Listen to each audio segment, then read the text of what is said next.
Se battre pour gagner de l'argent, voici ce que vous devez savoir.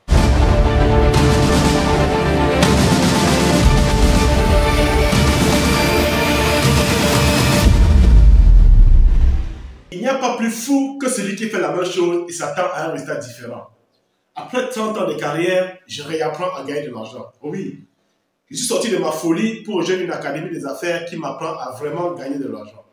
Salut à toi, je suis Diodo Eric. Sur cette chaîne, je partage avec toi ce que j'apprends et applique pour être en phase avec ce monde dans lequel devenir riche n'est plus une option. Tout va désormais très vite et dépend du pouvoir d'achat. Si c'est ta première fois sur cette chaîne, je t'invite à regarder jusqu'à la fin les premières vidéos qui s'affichent quelque part ici pour être en phase, parce que ceci n'est que la suite. Bien entendu, tes remarques et ces suggestions seront la bienvenue dans la barre de description. Pense à mettre un pouce en l'air pour m'encourager, de t'abonner pour recevoir directement les prochaines vidéos et de partager pour inspirer ne serait-ce qu'une autre personne. Merci pour ton soutien. J'ai appris que vouloir gagner de l'argent est comme participer à un jeu et chaque jeu a ses règles, sans oublier la taille et le soutien de son équipe. Chaque joueur est dans une équipe ou dans un camp. Il faut commencer par savoir qu'en matière d'argent, ce n'est pas combien on gagne qui est le plus important, mais comment on le gagne et ce qu'on parvient à mettre de côté.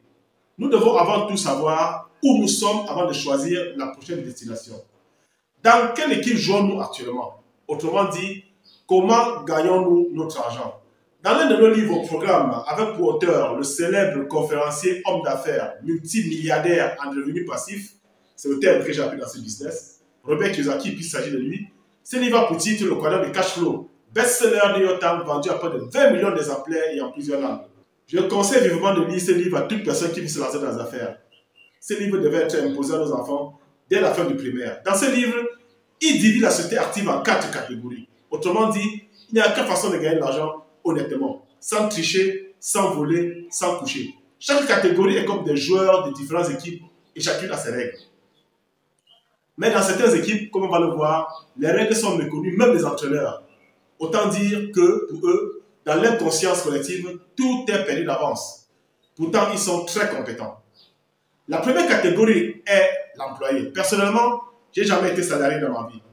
Mais j'en ai beaucoup autour de moi qui, apparemment, mènent un bon train de vie, mais j'ai très vite compris que ce n'était qu'une vie d'apparence, surtout quand ces derniers, pour une raison ou pour une autre, ne travaillent plus. J'ai appris que les salariés sont en grande majorité des personnes qui ont été à l'école, ont eu des diplômes dans un domaine bien précis, travaillent pour quelqu'un ou pour une structure.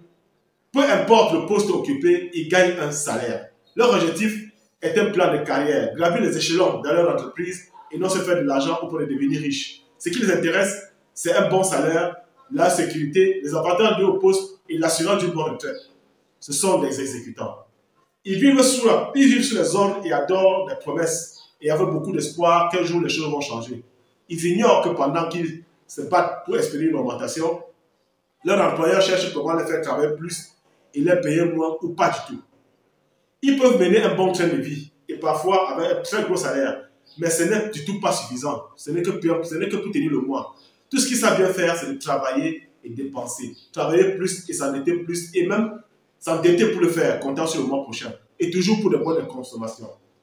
C'est à peine s'ils parviennent à mettre quelque chose de côté. Et si jamais ils le font, ce serait pour des dépenses différées. Pourquoi faire? Pour plus tard acheter toujours des biens de consommation.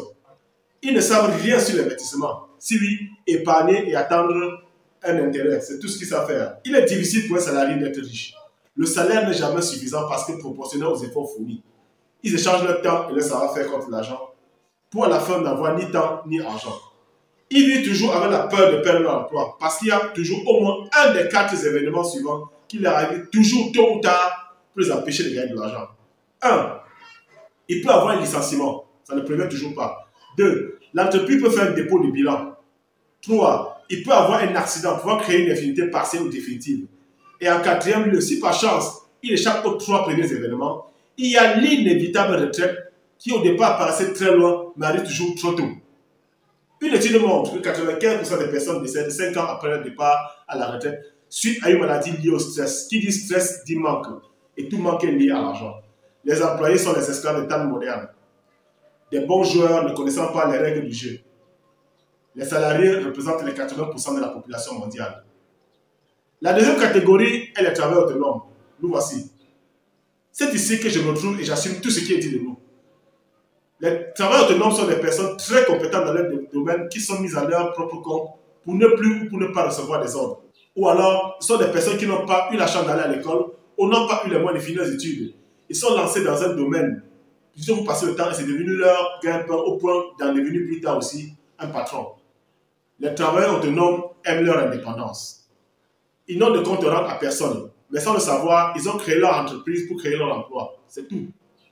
Dans cette catégorie, on peut avoir les médecins en caractère privé, les avocats, les musiciens, les taximans, les boutiquiers du coin, les menuisiers, les commerçants et bien d'autres. Sans oublier toute personne qui, propriétaire d'une grande ou d'une petite structure, est obligée d'être présente pour l'abonnement de son business.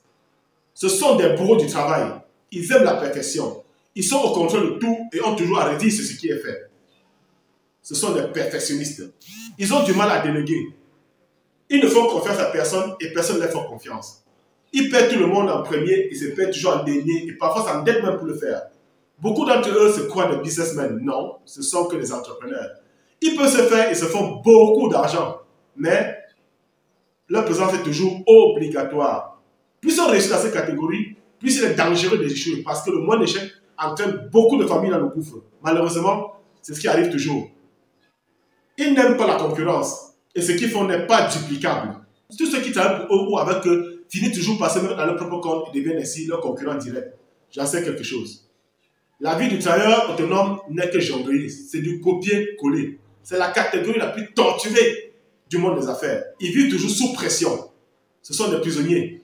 Pire, ils détiennent les clés de leur propre prison.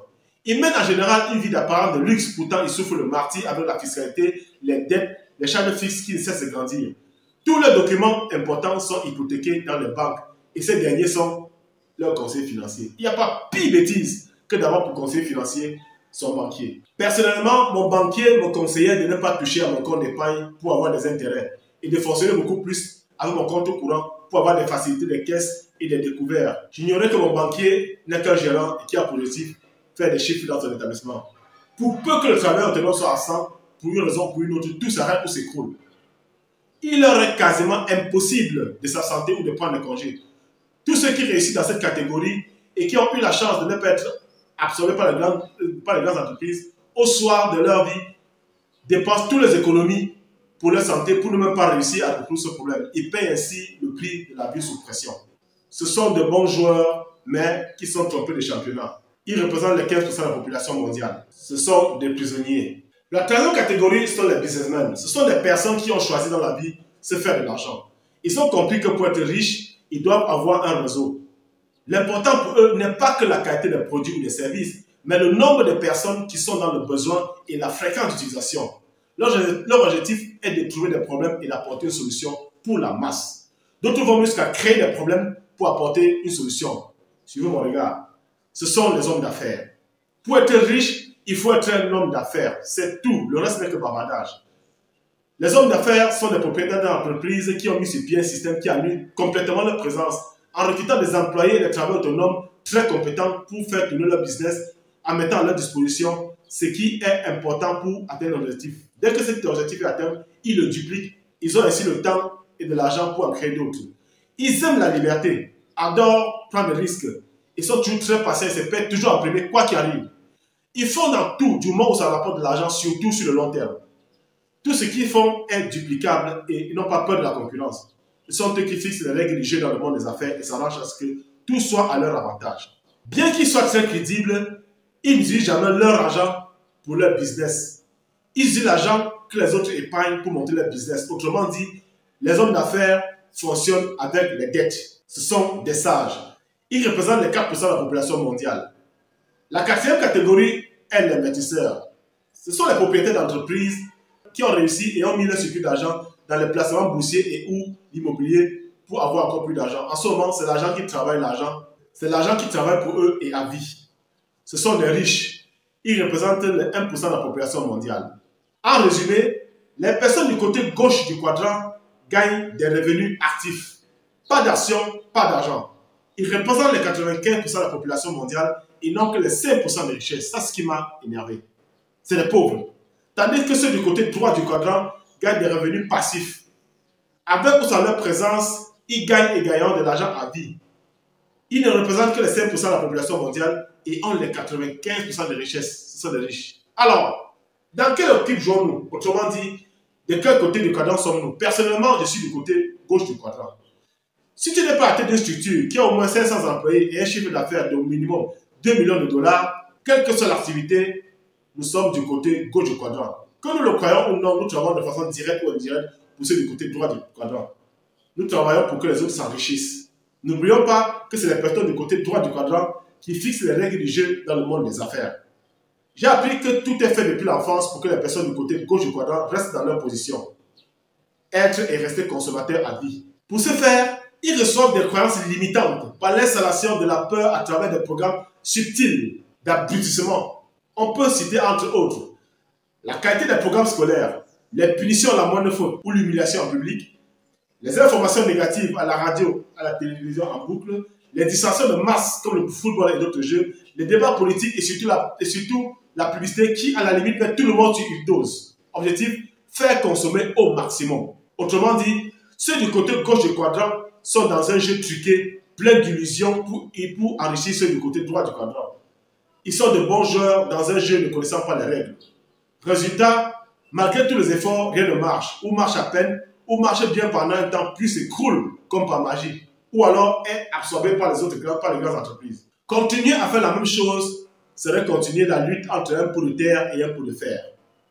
La solution qui apparaît inévitablement, c'est être propriétaire d'entreprise. Mais est-ce que c'est la solution vraiment?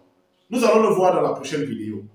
C'est ici que s'achève cette vidéo. Si tu as appris quelque chose, je serais très heureux de le savoir dans les commentaires. Tout ce qui précède vient de ce que j'ai pu retenir et que j'ai partagé avec toi. Et si ensemble on apprenait la même source, nous aurons sûrement des partages différents et ainsi inspirer au moins une personne pour le faire sortir de cette inconscience collective. Le lien pour accéder à cette académie se trouve dans la barre de description. Pour ne pas rater les prochaines publications, abonnez-vous, mettez un pouce en l'air pour m'encourager et surtout, rendez-vous au sommet.